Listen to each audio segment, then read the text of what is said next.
Have you ever opened your banking app, looked at the number on the screen, and felt this quiet, sinking sense that you're somehow behind? That everyone else your age has it figured out, that there's some invisible timeline you're supposed to be following, and somehow you missed the memo. Maybe you're 25 and you thought you'd have savings by now. Maybe you're 30 and you're still living paycheck to paycheck.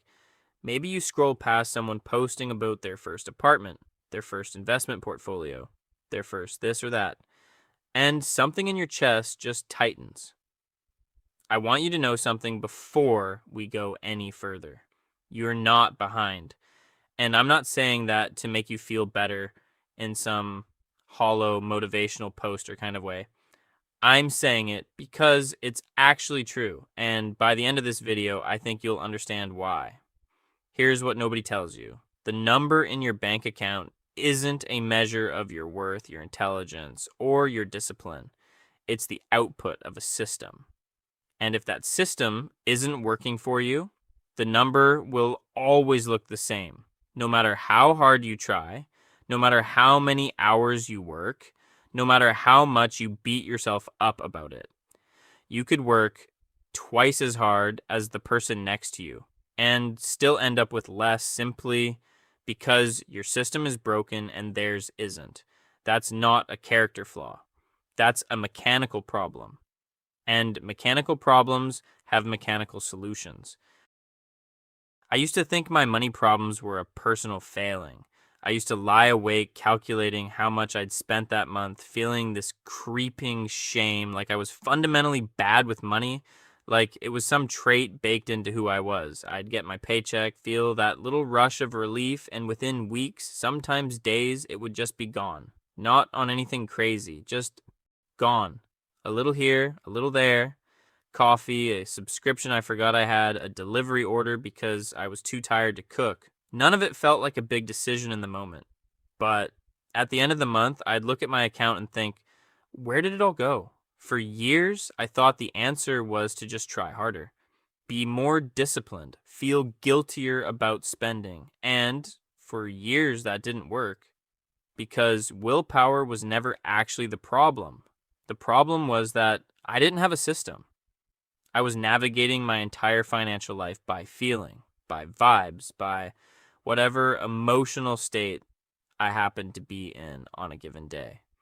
And feelings are a terrible operating system for something as important as your money. So let's talk about what actually works. Not a quick fix, not some trick to get rich overnight, because if you're looking for that, you're in the wrong place. This is about building something that lasts. And I want to walk you through it as a system with 3 layers because that's really what it comes down to. Awareness first, then structure, then growth.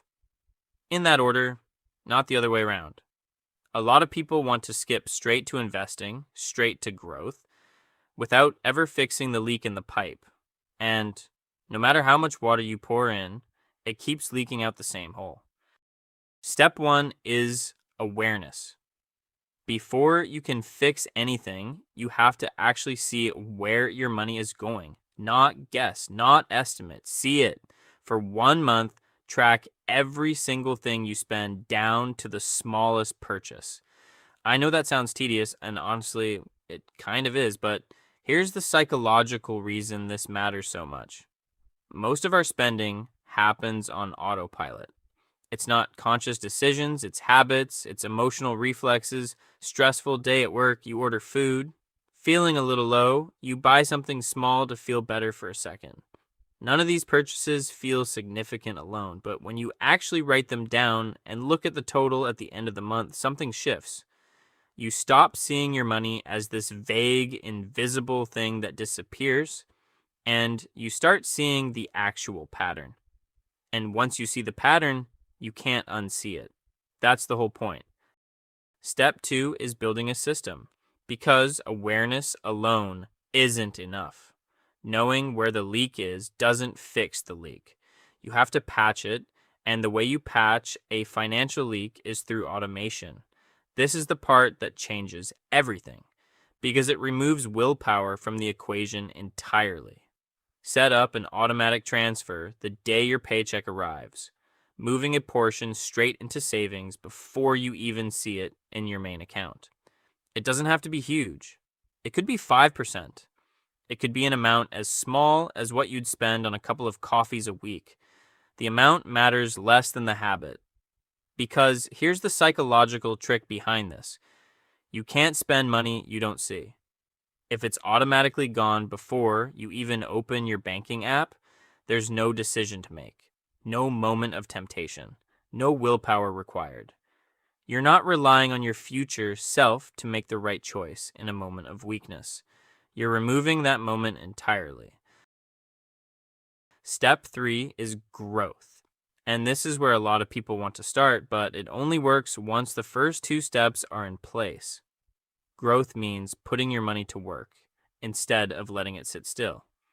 I like to think of money as a worker.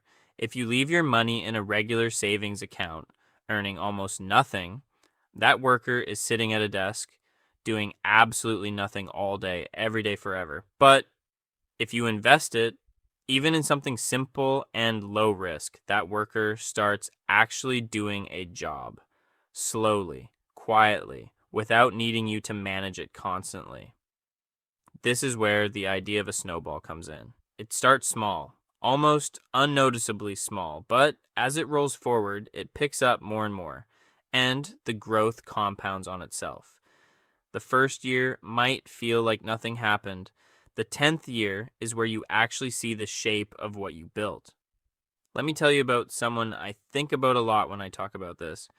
Not someone famous, just an ordinary person, an office worker with an unremarkable salary, who started putting away a small, consistent amount every single month starting in her mid-20s. Nothing dramatic, no risky bets, no lucky break. Just consistency, month after month, year after year, letting that money sit in low-cost investments and grow. By the time she reached her 50s, that quiet, boring consistency had turned into a genuinely significant amount of money.